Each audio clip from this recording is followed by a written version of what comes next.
I guess there's only one way to find out. Let's do it to it, right? 5, 4, 3, 2, 1, 0. All engine running. Liftoff. We have a liftoff. Well, hello, everybody. Time to settle in and strap up because we have officially entered that sweet spot where the sports universe starts cooking at full boil. It's August, my friends, which means the NFL training camps are officially in full swing. We've got contract drama, injury scares, rookie hype trains, whole lot of guys trying to make some noise or at the very minimum make a roster. NFL camp buzz is strong right now, and I got you covered at all angles. Speaking of buzz, it ain't all sunshines and rainbows in the MLB right now.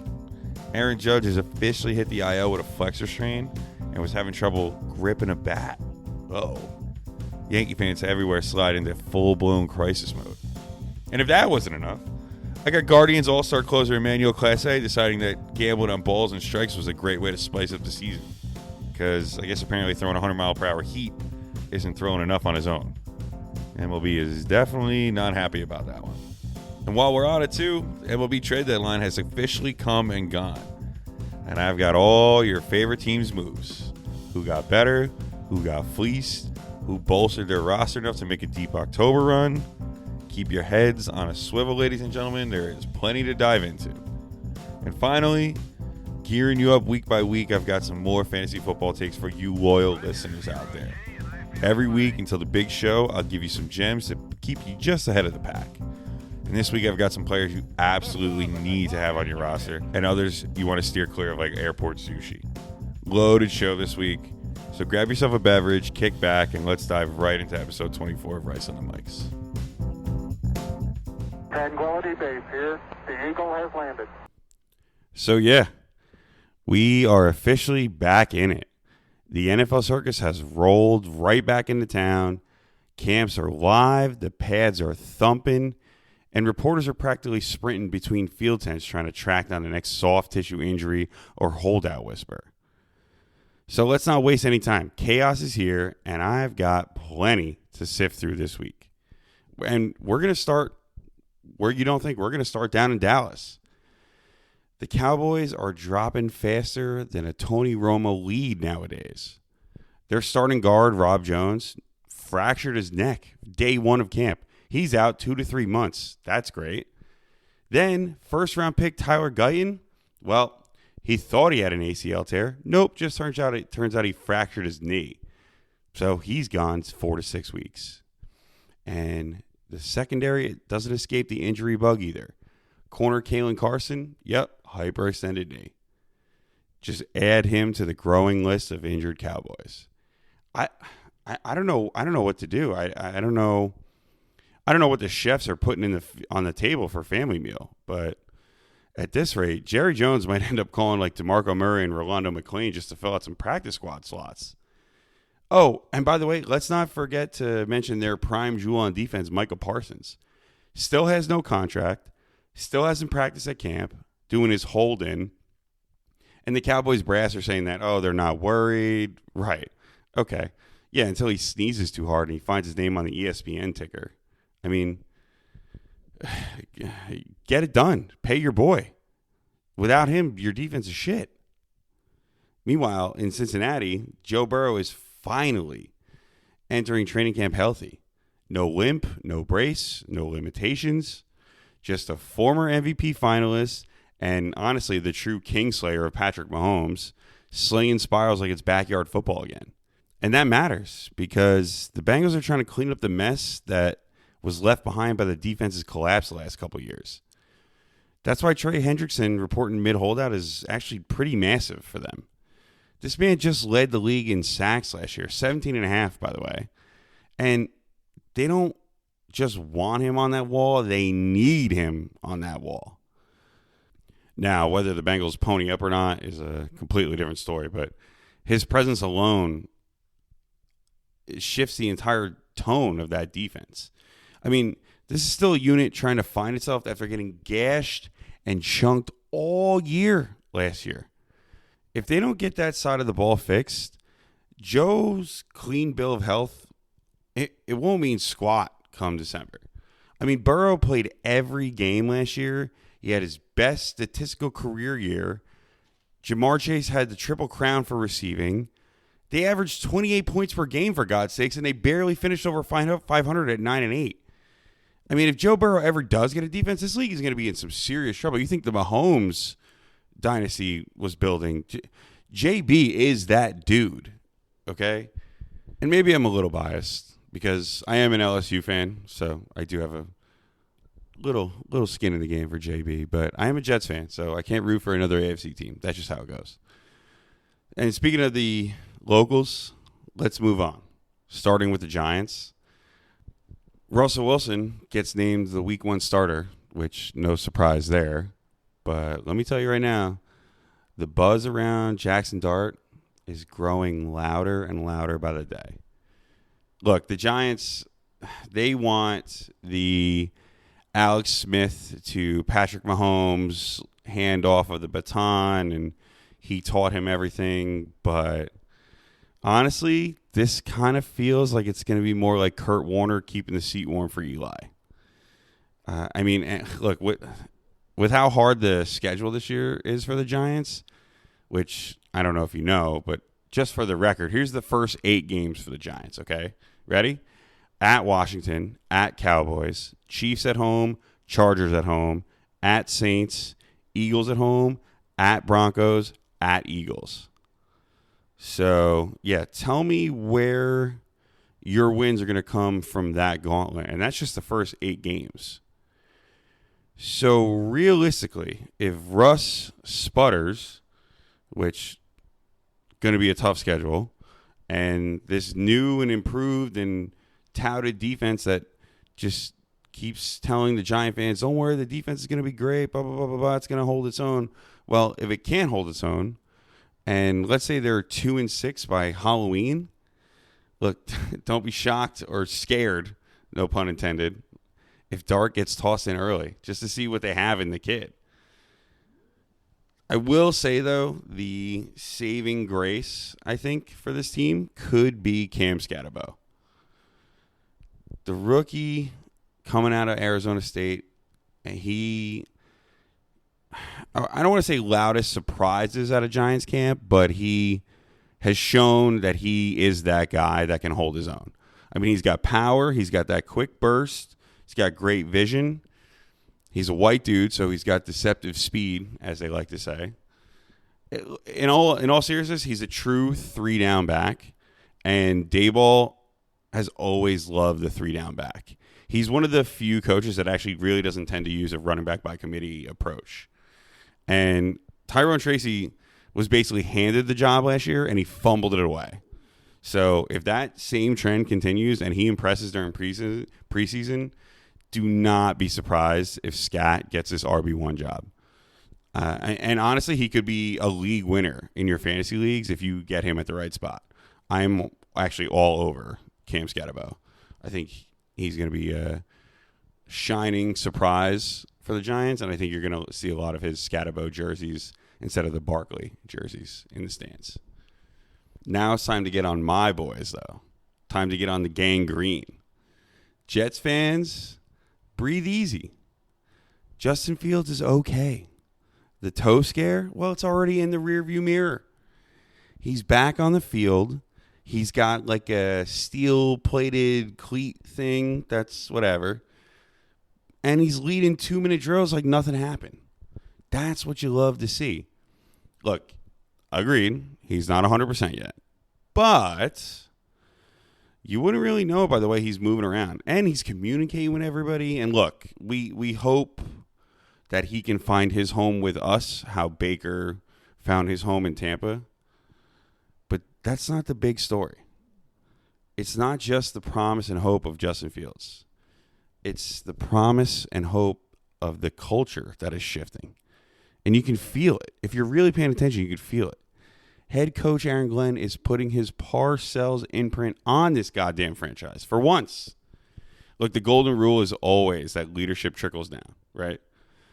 The toughness, instilling courage, holding players accountable, for God's sake. These are all the same thing that every single coach always preaches when they're new. But with Glenn, it feels different. It feels good. It feels right. So call me the homer, but these aren't the SOJs, man. These aren't the same old Jets. It feels like they're building the right way. They paid Sauce. They paid Wilson. That's what smart teams do. They draft well, they develop right, and then they extend those players. It's been a foreign language for this franchise for God knows how long. But Glenn seems to be speaking it fluently. So now the next question is, though, who is next? Well, Breece Hall, crowded running back room, and it's his walk year. Jermaine Johnson, crowded D-line, but he is a staple on that D-line. Elijah Vera-Tucker, he's a stud, and he can play every spot on the line, but injury after injury after injury. And Quincy Williams, brother got paid. He's an all-pro, but he's turning 29, and now he's going to have to try and fill C.J. Mosley's shoes. So the question is, who gets the bag and who gets the boot?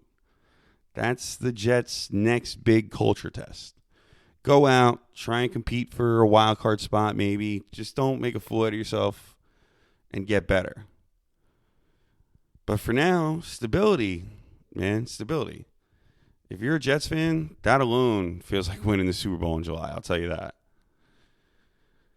So buckle up. It's August 1st. The pads are popping. The injuries are piling up. And the camp controversies are just getting started, to be honest. But next up, October baseball is starting to take shape. We got some big names hitting the IL. I got some big names getting traded. And contenders are just praying that their moves weren't just noise. MLB's coming up next. Let's see who really is ready to dance in October.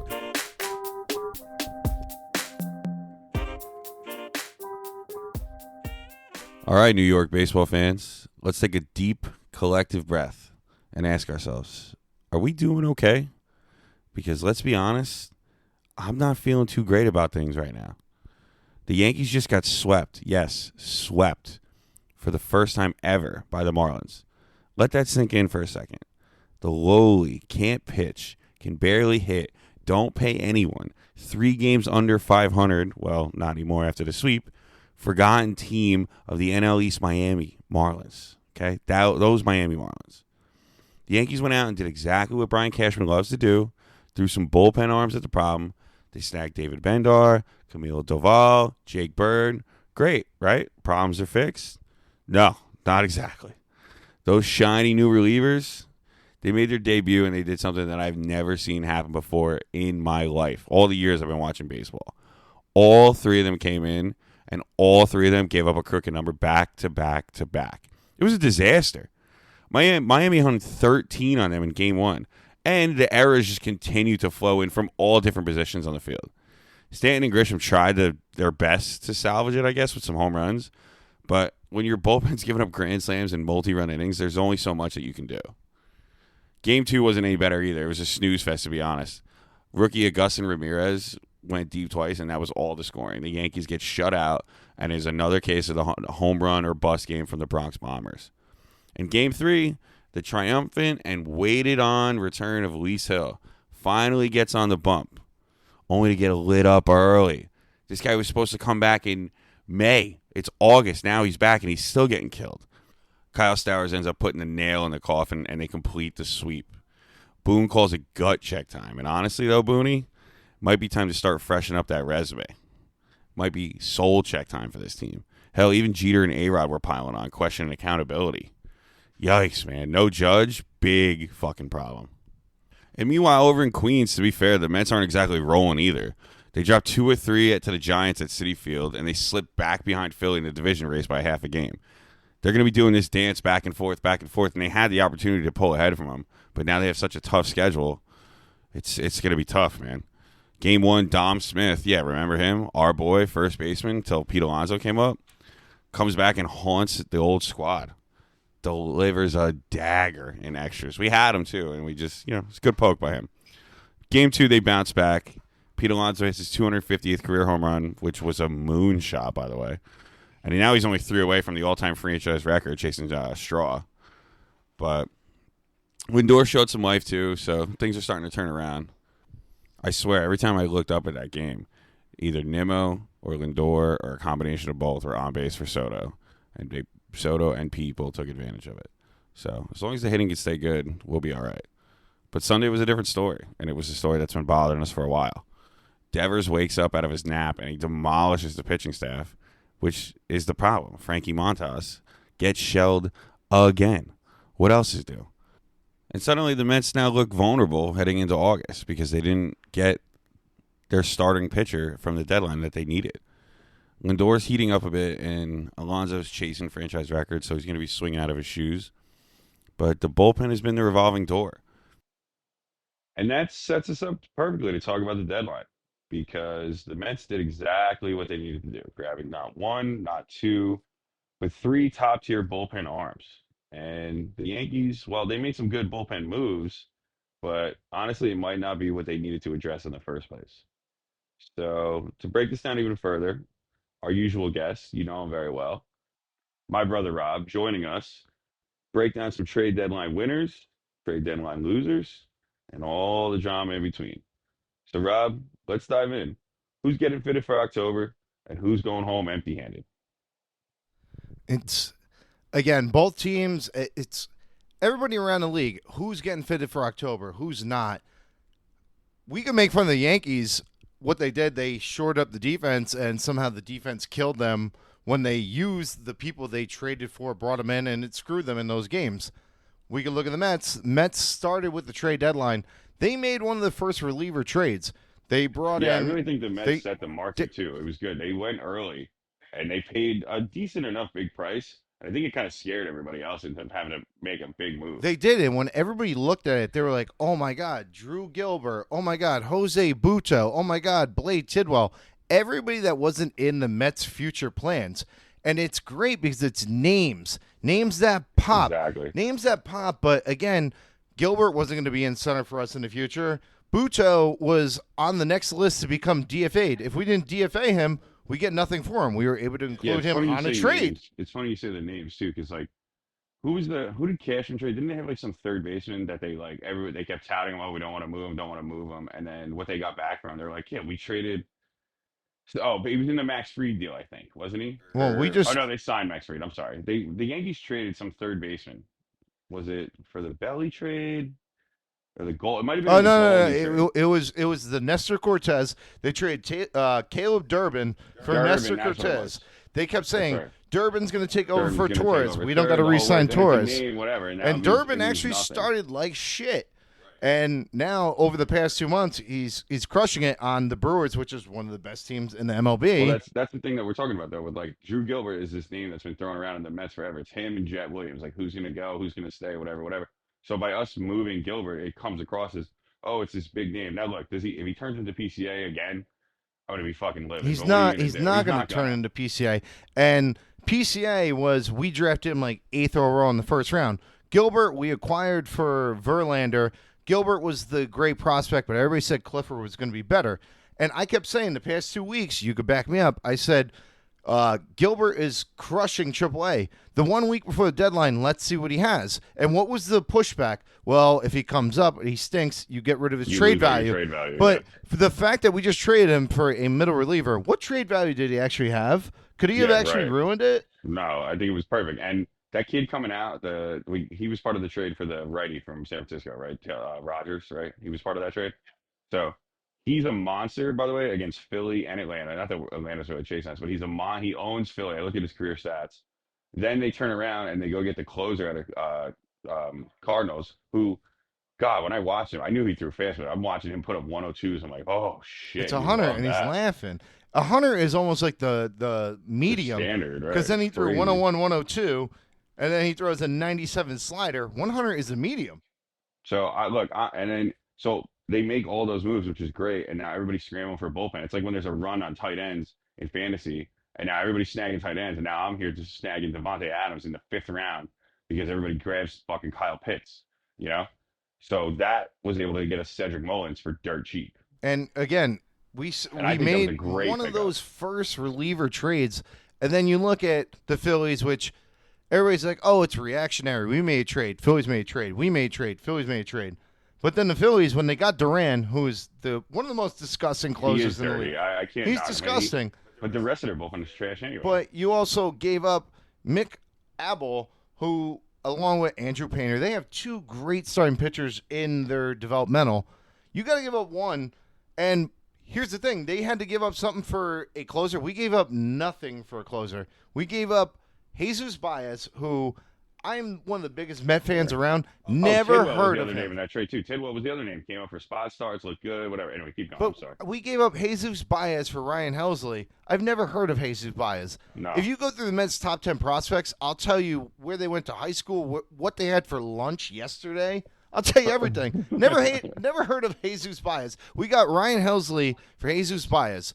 The Phillies, for Duran, had to give up Mick Abel, who's supposed to be one of their prospect starting pitchers for the next 15, 10 years, whatever. Yeah. We didn't give up what the Phillies did. And then if you want to go in, I'll lead you into this. The Padres giving up the number 2 prospect in baseball for closer Mason Miller. We got a closer for a prospect I never heard of. Mason Miller to the Padres. Padres gave number 2 prospect. Yeah. I mean, no. The Padres, when they were getting Machado, when they were getting Bogarts, when they were getting all these guys, their owner was dying. And he said, all right, I need to get a ring before I die. And then he died and they didn't get a ring. Then Soto left and this left. Their GM is a maniac, man. He doesn't care it could be God himself playing baseball. He will trade him for the right moves for right now. What they gave up for Mason Miller, I understand Mason Miller's good, but you don't throw that hard that long for you don't throw that hard that long without your arm getting hurt. And it's a lot to give up for a guy that might need Tommy John in about a year. And it's hilarious because everybody was saying nobody thought. I mean, the Athletics, they've been terrible the past 3 years. This year they made a decent step, and you look at the Athletics hitting. Kurtz, all them, they're hitting. Nobody thought they would trade Mason Miller. They thought Honestly, I thought you would see you're hitting Nick Kurtz, Tyler Soderstrom. You just gave Brent Rooker an extension. I thought you would take what you had from this year and go into next year and, like, whatever pitching you had, go with it because your hitting is good. Your pitching isn't great, but you go into next year with Mason Miller. And then there was a lot of teams saying we're going to make Mason Miller a starter. I'm sorry. Mason Miller throwing 101. He's good for an inning and 2/3. That's it. I mean, he's not a starter. God bless him. He's got an arm touched by God, but he is not a starter. How the hell can this guy throw 102 for 6 innings when Aroldis Chapman got signed from the DR with the Reds? I think his first couple games were as a starter, and he went like 3 innings. He's like, yeah, I'm going to die doing this. And then he made him a closer. He was dominant. Mason Miller, they want to do the opposite. How are you going to make him a starter now? I get it. We had Clay Holmes. Clay Holmes don't throw 100 miles an hour. Clay Holmes, decent start from here as a starter. You want to make Mason Miller a starter? That's not fucking happening. We got to dive into the Yankees bullpen here. I mean, Cashman loves throwing bullpen arms at other problems, but I have never seen this before in my life where all 3 players that were traded for immediately come in and choke the game away. I mean, listen, it's a once in a lifetime thing. Everybody said Cashman went from sleeping Cashman to makes the 3 best reliever trades at the end. It could have happened to the Mets. Mets made 3 great reliever trades. Didn't happen for Cashman. Cashman, Bird gave up the grand slam. Duvall screwed at the end. Yeah, I mean, I guess, but everybody said it's almost the Mets are always the snake bitten franchise, whatever. And I'm not calling the Yankees snake bitten by any sense of the stretch, but it sure seems like in the last month or so, especially with Judge going down, and now because Judge going down, even when he comes back, he's going to have to be a DH. That moves Stanton out of the lineup. That's this, that, and the other. There's just so many things that are going wrong with Volpe's errors, with Goldschmidt having problems. He's not hitting like he was. It just seems like whatever move that could have been made was going to bite them in the ass regardless, and then it showed that straight up. And Cashman had to do what he did. He brought in the three relievers, and yes, game one, they gave up the lead 3 times, and every reliever he acquired, they blew it. But then next game, they lose 2-0. Yeah, Had and then nothing the to do other with thing his that trade too, though, deadline, was so you can't kill his trade deadline. I'm not going to kill it.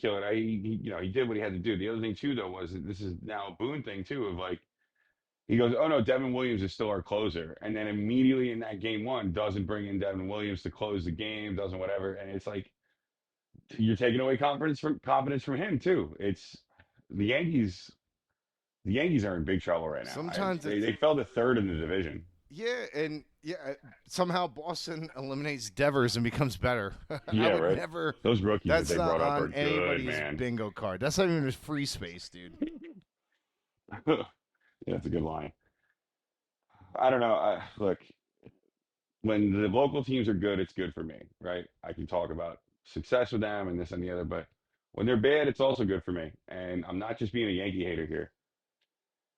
They look like they are in some serious trouble. They look like they are devoid of leadership, and it's cool for Judge to be the silent leader. And again, no one knows what's going on in the clubhouse, or whatever. But Judge doesn't really also strike me as the guy that grabs somebody by the shirt collar. You think he's walking up to Jazz and saying, "What the fuck are you doing?" Getting doubled off at first, and I can understand that play because you are supposed to go, halfway. He might drop it, he might not. But fine, even if he doesn't go, even if he does drop it and you get tagged off at second, fine, you got tagged off at second. Don't fucking get doubled up at first. I would die on my rights of just saying the Mets lineup on paper looks better than the Yankees. Somehow the Yankees still have the better plus minus offensive difference. They're plus 92 as of today. I would take the Mets. Yeah, of course it's because the AL. The AL sucks. Everybody that was good in the AL just got traded to NL. Fuck the Mets. Fuck the NL. But I would live if you look at the Yankees lineup, it stinks, and it's still performed better than the Mets. I look at the Mets, I'm like, I would be so comfortable with this. And the Yankees lineup gave their deadline people that they acquired the runs. The people they acquired stunk. The Mets can't even give the pitchers we acquired a run support because we can't score runs with our lineup. How can we not score runs with our lineup Right. when we have a Fab Four that stinks? And then Vientos now, as of today, has an 11-game hit streak. Yeah, and he went 1 for 4 today. So the one thing that I will preface that with is that I agree with you. I'm not worried about the Mets come postseason time because we have what the Yankees don't have. Somebody that can hit in the postseason that regularly. A couple guys. Francisco Lindor always turns it up in the postseason. Soto is a god in the postseason. Their biggest thing is that their pitching shows up in the postseason, but they try to win games 3-4 because Judge can't hit because Goldschmidt is aging out, or their elder players are aging, and they're not. They had a great first half and not a great second half. So I don't know. What I look at here is now we've seen with all the playoffs, no matter how good your starting pitcher is in the playoffs, it goes 5, Yeah, and then you have a 6th, a 7th, an 8th, and a 9th, and no the matter what Dodgers it set is that in the tone. playoffs, you fucking burn them. They're going every day. We watched a couple years ago when Chapman went to the Cubs. He went 3 innings, 3 straight days. Yeah, And what they come home with? Some hardware. And also, let's look at it this way. If the Mets want to do that, we acquired Helsley, a rental. Burn them. The Submariner, a rental. Rogers, burn them. Soto, a rental, the pitcher, not Juan. But now here's the thing. If we want to win it with them in the playoffs, burn them, and then guess what? If you burn them and you win the championship, you don't have to re-sign them. No. If you killed them, and that's how I feel about starting pitchers.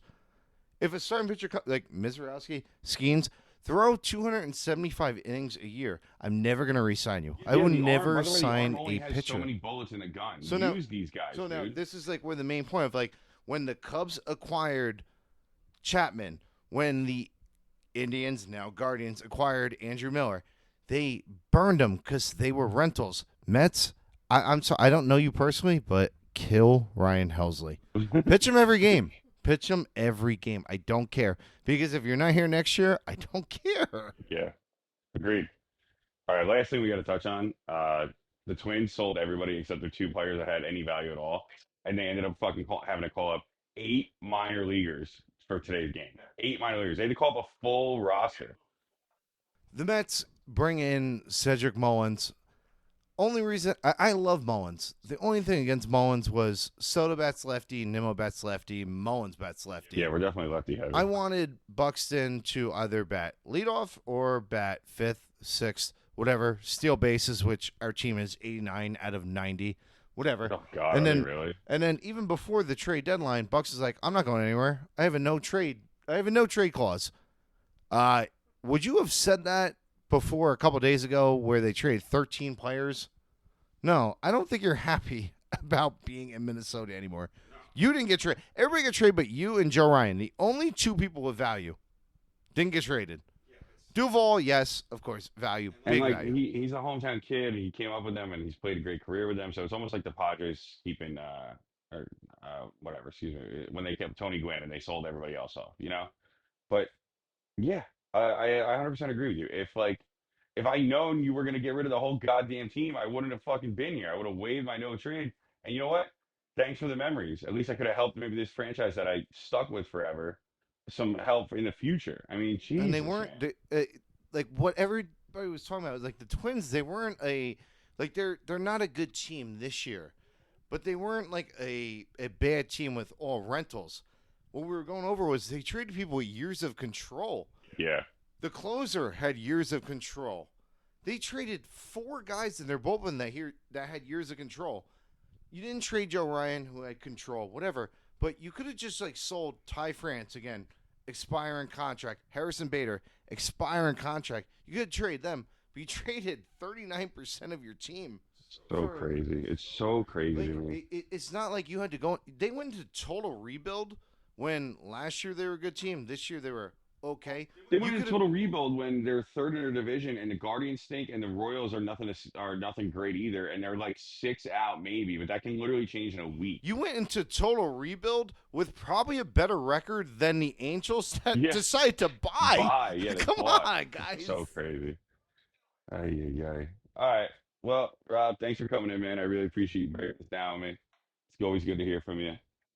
We are going to now get into a little bit of fantasy football. I got that big fantasy football show coming up in a little bit. So I'm going to dive into a couple guys just for some loyal listeners here that you're going to want to hear about. And then once the full show comes out, you'll already be ahead of the curve. Stay tuned, boys.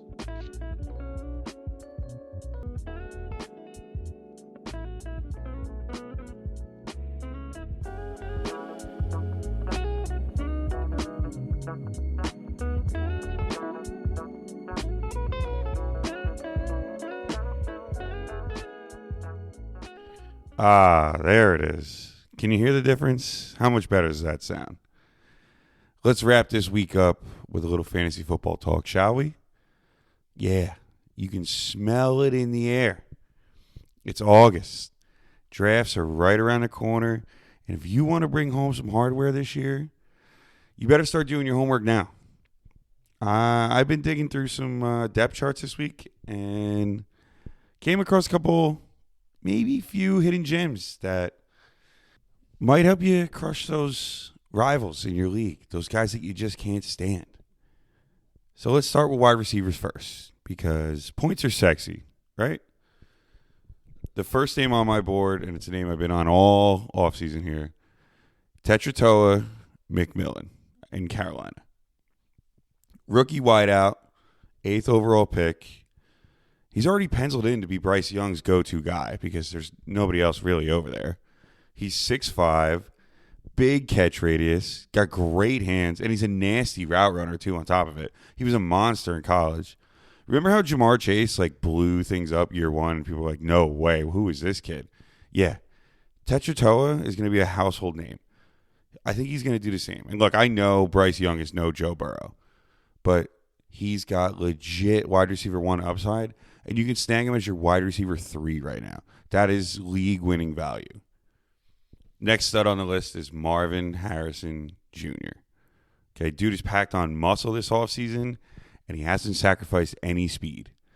The Cardinals didn't draft another receiver. They didn't sign a big name. So, a.k.a., this is the Marvin Harrison Jr. show. This guy has bounce-back breakout candidate written all over him this year. Teams are going to keep a safety over Trey McBride, which is just going to have Marvin Harrison have one-on-one. He's going to be a target magnet in an already pass-heavy system. For the locals, Garrett Wilson with the Jets. Look, I know, a Jets fan, and I know a little bias, and Jet fans are holding their breath a little bit with Justin Fields' toe injury. But Wilson is literally the only proven receiving option in this entire offense. So he's got a chance to eat massive volume. And he's going to be the go-to guy when the play breaks down, considering he already has chemistry with Fields from college. It's a lot, but I'm talking he absolutely has the potential to be a top 3 wide receiver if things fall correctly in this league. And he's going at wide receiver 15 price.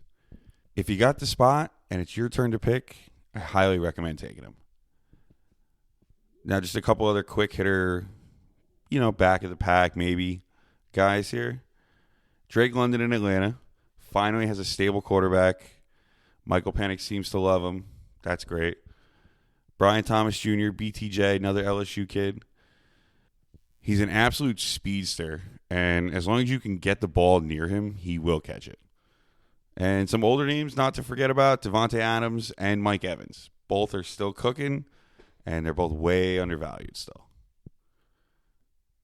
Now, the running backs.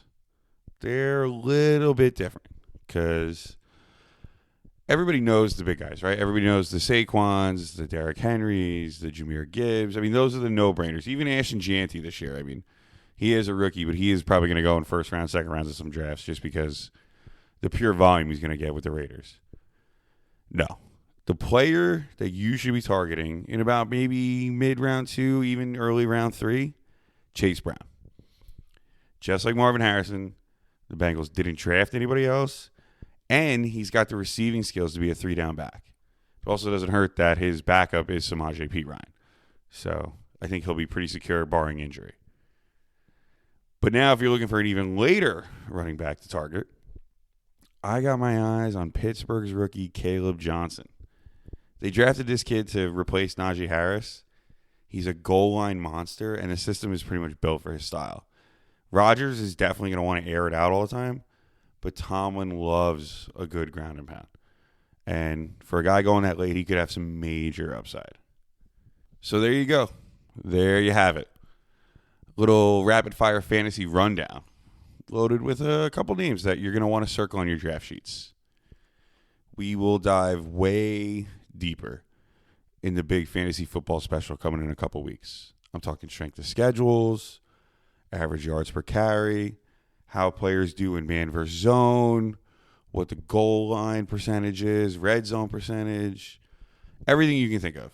But for now, you loyal listeners, well, you just got the jump start on some names today. You're welcome, boys. That'll do it, my friends. We are going to wrap it there for today. Episode 24 is officially in the books. A little fashionably late this week, but hey, good things come to those who wait, right? Big thanks once again to my guy Rob, hopping on, breaking down all the MLB trade deadline chaos with me. Mike issues aside, it's always a good time diving deep on who's in, who's out, who's going to regret it all in October. Yankees and Mets, listen, figure it out soon, because New York cannot take much more of this heartache seriously. We hit on a ton of NFL stuff too. Camp battles are raging. Injuries and holdouts are piling up quick. Jet fans are finally getting a little breath of relief knowing that Justin Fields' toes are still attached. And the G-Men can't wait to see Jackson Dart on the field. Fantasy football fans, you are welcome. Gave you a few sneaky league-winning gems ahead of your drafts here. But don't worry. The full fantasy extravaganza is still right around the corner, so make sure you stay locked in for that. As always, follow along and interact on Instagram at Rice on the Radio. Rate the show on whatever platform you listen to, too. It really helps. It's much appreciated. Just click the little 5 stars. That's it. Bang, and you're done.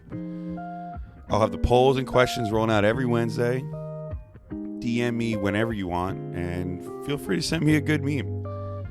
But yeah, that's going to wrap this week. Thanks for riding with me. We'll get back on schedule next week. New episodes every Friday, I promise.